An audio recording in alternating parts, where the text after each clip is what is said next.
지난 26일 전국청년연합 바로소다가 국회의원 회관에서 2030 청년이 바라본 국가인권위원회의 문제점에 관한 포럼을 개최했습니다.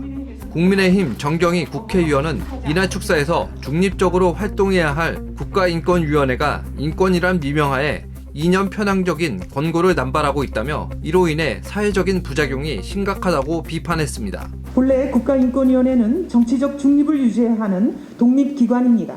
국민의 인권을 보호하기 위해 설립된 국가인권위원회이건만 어떻게 된 일인지 대한민국 국민 전체가 아닌 특정 이념에 치우쳐 소수의 인권 보호만을 외치며 대한민국 헌법과 세계 인권선언위에 군림하고 있는 실정입니다. 정치적 중립은커녕 좌편향된 이데올로기를 관철시키는 데 앞장서는 국가인권위원회의 만행을 이제 널리 알려야만 합니다. 그러면서 대한민국의 헌법과 보편적 상식에 근거한 인권 수호가 자유민주주의라며 앞으로 국가인권위원회의 문제점을 알리는 일에 앞장서 주길 바란다고 덧붙였습니다.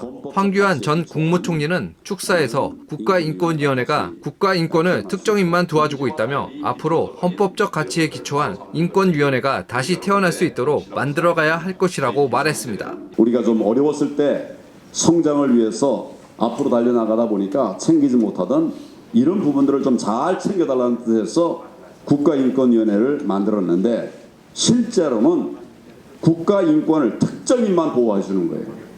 이거는 국가인권위원회가 아니죠. 차라리 없는 게 더 나을 뻔했습니다.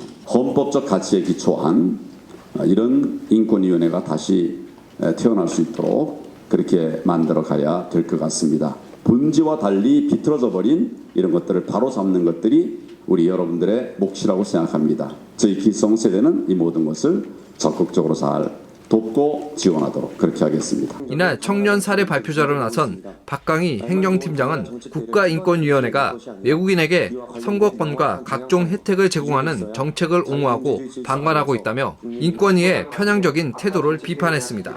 이에 관해 김지연 한동대 정치외교학 교수는 국가인권위원회의 급진적인 다문화 정책이 국가의 안보와 존속을 위협할 수 있다고 지적했습니다. 그러면서 인권위는 국가 정체성과 자국민의 인권을 지키기 위해 적극적인 역할을 수행해 주길 바란다고 밝혔습니다. 국가는 자유민주주의적 가치를 유지하며 자국민의 생명과 재산을 보호하는 본연의 목적에 충실해야 할 것입니다. 이에 다문화 정책은 온정주의가 아닌 상호주의 그리고 국민의 공감과 동의에 근거하여 합리적으로 조심스럽게 이루어져야 할 것입니다. 인권위의 목적도 이에 부합해야 합니다. 국가인권위는 자국민의 인권, 즉 행복과 자유, 안전, 자국민의 삶의 질을 우선적 목표로 삼아야 합니다. 이는 절대 이주민과 자국민 간의 차별을 의미하는 것이 아니며 가치에 입각한 우선순위와 방점의 문제로 조직의 존재 이유일 것입니다. 이어 박소연 바로소다 사무국장은 인권위가 입법 추진을 권고하고 있는 포괄적 차별금지법에 대해 문제점을 제기했습니다. 국가인권위원회는 2003년부터 차별금지법 성안 작업을 하고 정부에게 입법 추진을 권고해왔던 차별금지법의 몸통과 같은 조직입니다. 차별금지법은 학력에 의한 차별도 금지하고 있습니다. 학력이 선발 기준이 될 수 없다면 기업이나 대학은 무엇으로 학생들을 선발하게 되겠습니까? 면접, 대외활동, 기타 경력, 자격증과 같은 스펙입니다. 학생들은 이제 학력뿐 아니라 봉사활동이나 스펙에도 신경을 기울여야 하며 이는 오히려 차별을 더 극대화하는 결과가 만들어질 수 있습니다. 이에 대해 바른사회 시민회의 공동대표 박인환 변호사는 합리적 근거가 있는 차별 또는 불평등은 형평과 정의의 차원으로 봐야 한다고 밝혔습니다. 합리적인 근거가 있는 차별이나 불평등은 평등의 원칙에 반하지 않는다는 것을 꼭 기억해 두시기 바랍니다. 평등이란 말이 금과 옥조처럼 마치 모든 것에 우천하는 절대적인 평등을 뜻하는 것은 아니다라는 것입니다. 다시 말해서 합리적인 차별은 또는 합리적인 불평등은 가능하다는 것을 꼭 염두에 두시고 천부적인 인권은 자유권입니다. 근데 자유를 가지고 인권이라는 포장을 씌워서 인권은 평등이 인권인 것처럼 만든 게 우리나라 인권위원회입니다. 마지막 청년 사례 발표자로 나선 김하영 바로소다 국가인권위원회 TF팀장은 인권위는 그들이 정한 이념에 반하면 합리적인 반대 의견도 혐오 표현으로 규정하고 있다고 말했습니다. 그러면서 서울시 인권위원회가 서울시의 서울 키어문화축제 조직위원회 법인 설립 불허가 처분을 성소수자를 차별한 행위라고 판단했던 사례를 소개했습니다. 서울시 인권위원회는 지난 11월 권고문을 내고 불허가 처분을 취소와 더불어 비영리법인의 설립 허가에 대한 지침을 제정할 것을 오세훈 시장에게 지적한 바 있습니다. 언제부터 성소수자들의 결사의 자유가 사회 공공의 안정과 질서보다 더 중요했는지 헌법을 제대로 익히고는 있는지 궁금합니다. 아무래도 서울시 인권위원회는 다수의 국민보다는 성소수자들과 더 절친한 것 같습니다.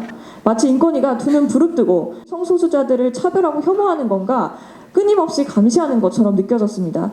인권이 눈밖이 나지 않으려면 이렇게 우리는 계속 조심조심하며 살아가야 할 것입니다. 자유민주주의 시대를 사는 우리 국민들은 다수의 자유가 짓밟히는 이러한 상황들에 대해서 함께 경각심을 가지고 나아가야 할 것입니다. 지영준 변호사는 이에 대해 인권위의 시정 권고가 피조사자의 인격권을 침해할 가능성이 있다고 말했습니다. 그러면서 헌법상 양심적 혐오 표현도 표현의 자유로서 보호돼야 한다고 주장했습니다.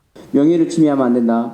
노구역하면 안 된다. 이건 헌법에 있습니다. 그리고 성희롱하면 안 된다. 이건 우리가 남녀고용평등법에도 있고 또 국가인권법에도 있습니다. 그다음에 직장 내 괴롭힘 그 외에 다른 거에 대해서 혐오 표현이라는 거 법에 있습니까? 없어요. 그래서 특이한 개념을 하나 만들었어요. 사회적 약자가 강자에게서 혐오한 건 혐오가 아니라는 거예요. 그리고 왜냐하면 차별을 조장하는 효과가 없다. 대신 강자가 약자에게서 하는 것은 혐오다. 왜? 그건 차별을 조장하는 효과가 있다. 이렇게 이야기하는데요. 그 이론은 정말로 희한하다. 혐오 표현은 차별의 문제가 아니죠. 혐오는 가치의 문제입니다. 선택의 자유는 분명하게 우리가 보장돼야 되고 기본적으로 우리가 양심의 자유를 가지고 있으면 양심은 옳고 그름을 판단합니다. 이번 포럼을 주관한 바로수다 측은 우리 사회 전역에 인권위의 편향적인 사상과 이념이 제도와 정책에 녹아 있다며 그 흐름을 되돌리기 위해 노력하겠다고 밝혔습니다.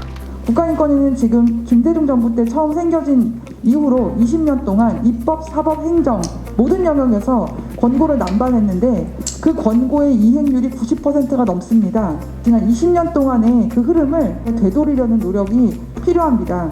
그것은 이미 국민들에게 보편 상식으로 자리 잡은 부분들도 많이 있기 때문에 정말 세대를 잇는 다리가 되고 그리고 우리나라를 재건국하는 데 초석이 되는 전국청년연합 바로소다가 되도록 노력하겠습니다. NTD 뉴스였습니다.